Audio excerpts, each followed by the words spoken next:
चलिए, नमस्कार दोस्तों, श्री जी ज्ञान सेंटर चैनल पे हम आपका स्वागत करते हैं। जैसा कि आप लोग को पता होगा कि उत्तर प्रदेश पुलिस के लिए लगातार हम आपको क्लास दे रहे हैं, जिसमें हमारा लगभग 3 से 4 वीडियो जा चुका है और ये आज 5वां भाग है, जिसमें आप लोग को मैं एक टॉपिक फिर से लेके आया हूँ। ध्यान से देखेंगे।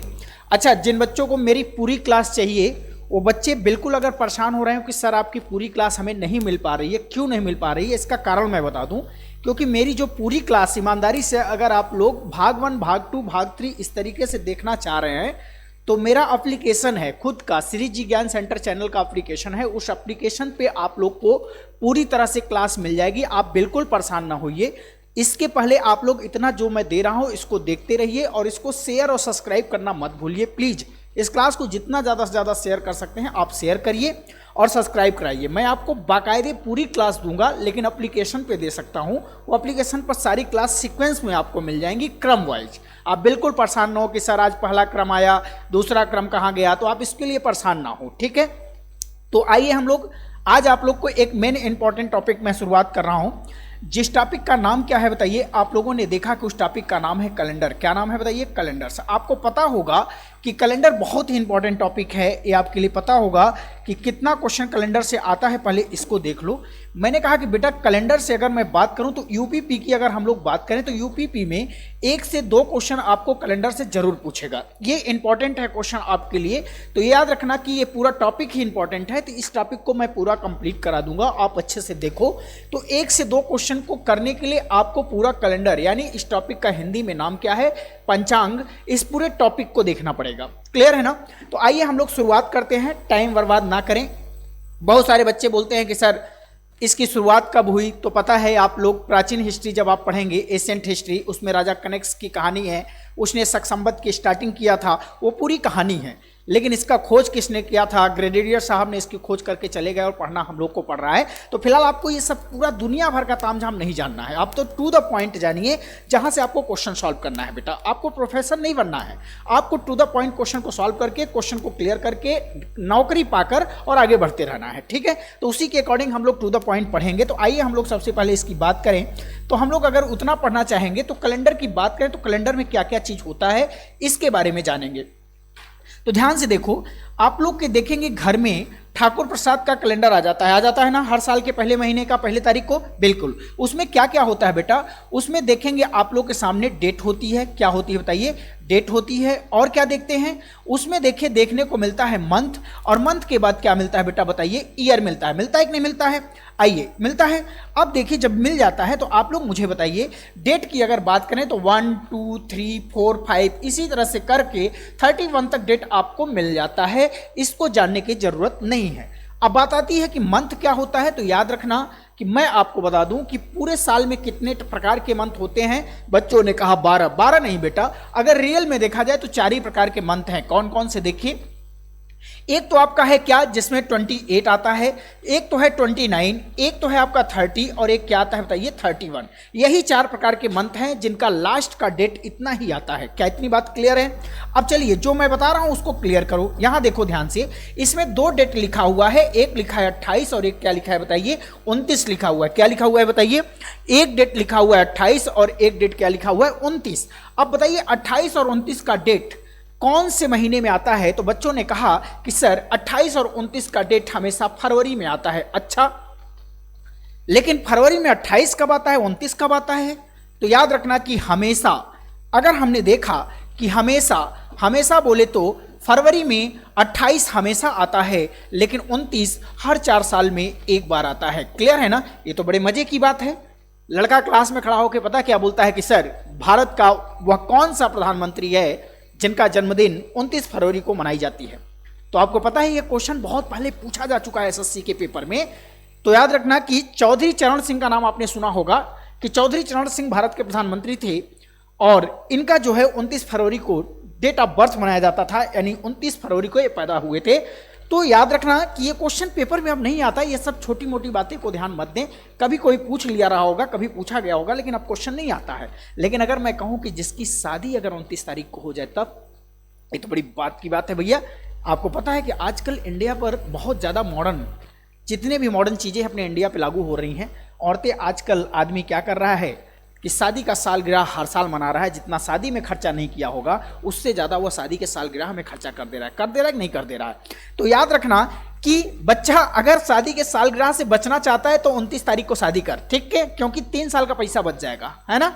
चलो, अगर जिसका जन्म हो गया 29 तारीख को, तो आजकल जन्मदिन भी बहुत तेजी से लोग मना रहे हैं, तो जन्मदिन जिसका 29 को हो जाए वो भी 3 साल का पैसा बचा लेगा कि नहीं बचा लेगा? बिल्कुल बचा लेगा। तो याद रखना कि फरवरी में हर 4 साल में एक बार 29 फरवरी आता है और 28 फरवरी कब आता है? हमेशा आता है। क्या इतनी बात क्लियर हो गई? याद रखना कि हर 4 साल में एक लीप ईयर आता है और उसी लीप ईयर में फरवरी कब आती है? 29 की आती है। ये बात की बात है, बाद में बताएंगे। क्लियर है ना। अब बात आता है कि सर जो 30 तारीख है वो कब आता है, ये बताइए। 30 तारीख कौन कौन से महीने में आता है इसके बारे में मुझे बताइए। तो याद रखना कि 30 तारीख 4 महीने हैं। कौन कौन से भैया? एक तो आपका अप्रैल का महीना है, और दूसरा किसका महीना बताइए? जून का महीना है, और तीसरा महीना है सितंबर का, और चौथा किसका है बताइए? नवंबर का। यानी यही 4 महीने ऐसे हैं जिसमें 30 का डेट आता है। क्लियर है ना। यही 4 महीने हैं जिसमें किसका डेट आता है बताइए? 30 का डेट आता है। क्या इतना बात क्लियर हो गया? अब आता है 31। बच्चा 31 किस किस में आता है बताइए?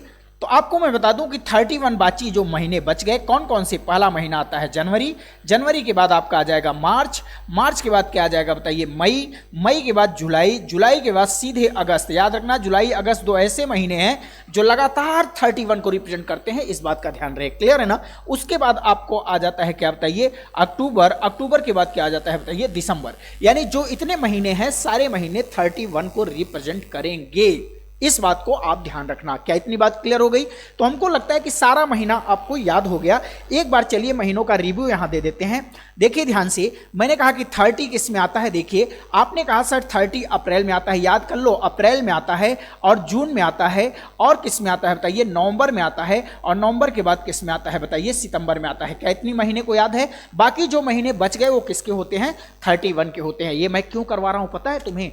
आगे चल के जब हम क्वेश्चन पढ़ना शुरू करेंगे बेटा, तो उसमें डायरेक्ट महीनों के डेट को मैं रखूंगा, तो बच्चा परेशान हो जाता है कि यार यहाँ 31 कैसे आ गया, 32 कैसे आ गया, 31 कैसे आ गया, 29 कैसे आ गया, 28 कैसे आ गया, उसका कोड कैसे आ गया। ये जब दिमाग पे चलता रहेगा ना तो आपका स्पीड बहुत अच्छा हो जाएगा। तो चलिए, आप लोगों ने पूरा महीना क्लियर कर लिया। अब बात आती है साल की। किसकी बात आती है बच्चों? साल की। तो आइए हम लोग साल की बात कर लें। अगर हम लोग साल की बात करेंगे तो ध्यान से सुनो, हमारे पास साल कितने प्रकार के होते हैं। अगर मैं ईयर की बात करूं प्यारे बच्चों, तो हमारे पास ईयर 2 तरीके का होता है। एक ईयर होता है हमारा कैसा बताइए? एक ईयर हमारा होगा कैसा? सिंपल ईयर, जिसको आप लोग बोलते हैं क्या? साधारण वर्ष। और एक ईयर हमारा कैसा होगा? Leap year. ये आपका लीप ईयर। अच्छा, लीप ईयर को हिंदी में क्या बोला जाता है? ध्यान रखना, हिंदी में अधिवर्ष बोला जाता है। क्या बोला जाता है? अधिवर्ष। याद रखना, हिंदी में इसको अधिवर्ष के नाम से जानते हैं। और आपको पता है कि पेपर में उत्तर प्रदेश पुलिस 18 का जो पेपर हुआ था उसमें अधिवर्ष नाम लिख के आया था। बच्चा हो गया परेशान कि यार अधिवर्ष होता क्या है। तो परेशान मत होना, अधिवर्ष जहां भी लिखेगा उसको क्या कहा जाएगा बताइए? लीप ईयर के नाम से जाना जाता है। इंग्लिश में उसी को लीप ईयर कहते हैं और हिंदी में उसका क्या नाम है बताइए? अधिवर्ष है। क्लियर है ना। अब बात आती है कि सर सिंपल ईयर कितने दिन का होता है? तो सिंपल ईयर बेटा 365 दिन का होता है, और अधिवर्ष कितना होता है? 366 दिन का होता है, 366। क्लियर। ये कैसे 66 हुआ? वही 29 जो फरवरी है, एक दिन बढ़कर इसको 66 कर दिया। क्लियर है ना। अब बताइए इसमें सप्ताह कितने होते हैं? बच्चों ने कहा सर 52 सप्ताह। और कितना विषम दिन आएगा? एक विषम दिन आता है। अभी 52 कैसे आया? तो सप्ताह में कितना दिन होता है बच्चा? सप्ताह में 7 दिन होता है। तो किसी बड़ी संख्या में अगर आपको वीक निकालना हो तो 7 से क्या कर दिया जाता है? भाग कर दिया जाता है। तो इसमें अगर आप 7 से डिवाइड करेंगे तो 65 बार, 52 बार जाएगा, और कितना ऑड डे आएगा? एक ऑड डे आएगा। क्लियर है ना। और अगर इसमें 7 का अगर हम डिवाइड करेंगे तो इसमें भी कितना आएगा? 52 आएगा, और कितना ऑड डे आएगा बताइए? 2 ऑड डे आएगा। क्या इतनी बात क्लियर हो गई? क्या इतनी बात क्लियर हो गई? तो कुल मिला के फाइनल डिसीजन निकल के आ गया कि हमारे पास साल कितने होते हैं? 2। कौन कौन से? एक सिंपल ईयर और एक लीप ईयर। लीप ईयर को इंग्लिश में तो लीप ईयर कहा जाता है, हिंदी में क्या कहा जाएगा? हिंदी में इसी को बच्चा अधिवर्ष के नाम से जाना जाता है। किसके नाम से जाना जाता है? अधिवर्ष के नाम से जाना जाता है। क्लियर है ना। अब ध्यान से सुनिएगा कि लीप ईयर में कितने सप्ताह होते हैं? 52। और सिंपल ईयर में कितने सप्ताह होते हैं? उसमें भी 52। लेकिन लीप ईयर में कितना ऑड डे होता है? विषम दिन 2। और सिंपल ईयर में कितना विषम दिन होता है? 1। क्या इतनी बात पूरी कहानी सबको क्लियर है? चलो, इतना क्लियर है तो अब आ जाओ आगे की कहानी पे पढ़ते हैं। अब आपको मैं एक बात बताने जा रहा हूं कि कैलेंडर में आज के बाद कोई भी संख्या 7 से बड़ी दिखाई दी तो याद रखना कि कैलेंडर में अगर कोई भी संख्या 7 से बड़ी दिखाई देगी बेटा तो उसको 7 से भाग करके तुरंत छोटा कर लेना। देखो कैसे, जैसे मान लो कोई संख्या दिखाई दी हमको, कितना 31 दिखाई दी, 31 को डायरेक्ट मैं 3 लिख सकता हूं। देखो कैसे, देखो 31 में क्या करोगे बच्चा, 7 से भाग दोगे तो 7 चौक कितना हो जाएगा 28, शेषफल कितना आएगा 3। तो यही जो आपका शेषफल आता है यही उस संख्या की वैल्यू कहलाता है। क्लियर है ना, यही जो आपका शेषफल आता है वही इस संख्या की वैल्यू कहलाता है। क्लियर है ना, क्योंकि आपको पता है कि हर सप्ताह में वही दिन बार बार रिपीट होता है तो सप्ताह की वैल्यू हमेशा क्या हो जाती है, 0 हो जाती है। जैसे मान लो मैंने कहा कि आज संडे है, क्या है आज संडे है, तो बताइए 7 दिन बाद क्या होगा, 7 दिन बाद फिर संडे आएगा, तो बताइए इसका वैल्यू क्या हो जाएगी, इसकी वैल्यू क्या हो जाएगी बच्चा, 0 हो जाएगी। इसीलिए कैलेंडर में कोई भी संख्या 7 से बड़ी आ जाए तो उसमें 7 से भाग कर देना, जो शेषफल बचेगा वही उसकी वैल्यू मान्य होगी। क्लियर है ना, देखो कैसे, जैसे मैंने कहा हमारे पास आ गया 8 की वैल्यू कितना है 1, 9 आ गया, 9 की वैल्यू कितना है बच्चा 2 है। जैसे आ गया 22 की वैल्यू कितना है बताइए, 22 की वैल्यू 1 है। कैसे, ये है 22 में 7 का भाग दूंगा तो 7 तरीके का ही शेषफल कितना आ जाएगा 1, तो यही आपकी क्या हो जाएगी, वैल्यू हो जाएगी। क्लियर है ना, तो याद रखना कि 7 से बड़ी कोई भी संख्या अगर हमारे सामने दिखती है तो उसको तुरंत छोटा बनाना है। जैसे हमारे सामने दिख गया 178 में अगर बेटा 7 का भाग दोगे तो कितनी बार जाएगा, जो भी बार जाएगा, लेकिन शेषफल कितना आएगा 3 आएगा। कैसे, 7 दूनी 14, 3 आया 38 हुआ, 7 बचे 35, कितना शेषफल आ गया 3, और यही हमारा क्या हो जाएगा, वैल्यू हो जाएगा। जैसे मान लो 152 कोई संख्या लिख के आया, इसमें 7 से भाग दोगे तो 7 दूनी 14, 1 बचा 12, 7 एक कम 7, कितना आ गया 5, यही आपकी वैल्यू हो जाएगी। क्लियर है ना, तो याद रखना कि 7 से बड़ी कोई भी संख्या कैलेंडर में दिखाई देगा तो उसमें 7 से भाग कर देना, उसके बाद जो शेषफल आएगा वही आपकी वैल्यू हो जाएगी। क्लियर है ना, अब बात करते हैं कि कैलेंडर में सर क्वेश्चन कैसे आते हैं, इसके बारे में चर्चा करें। ठीक है, तो आइए हम लोग बात करेंगे टाइप नंबर 1। इसमें आपको 5 से 6 टाइप के प्रश्न बनने हैं, जिसमें से आपको पढ़ना है टाइप नंबर 1। इसकी पहचान कैसे पहचानेंगे कि ये टाइप नंबर 1 है। देखिए इसकी पहचान बड़ी अच्छी है, ध्यान से देखिएगा।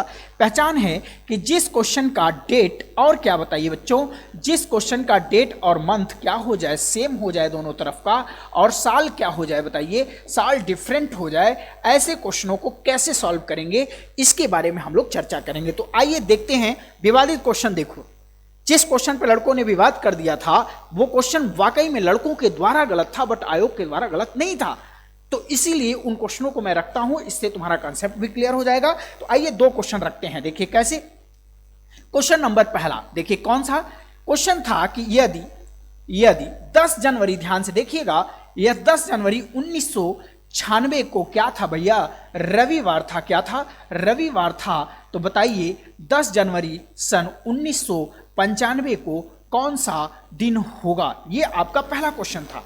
क्लियर है ना।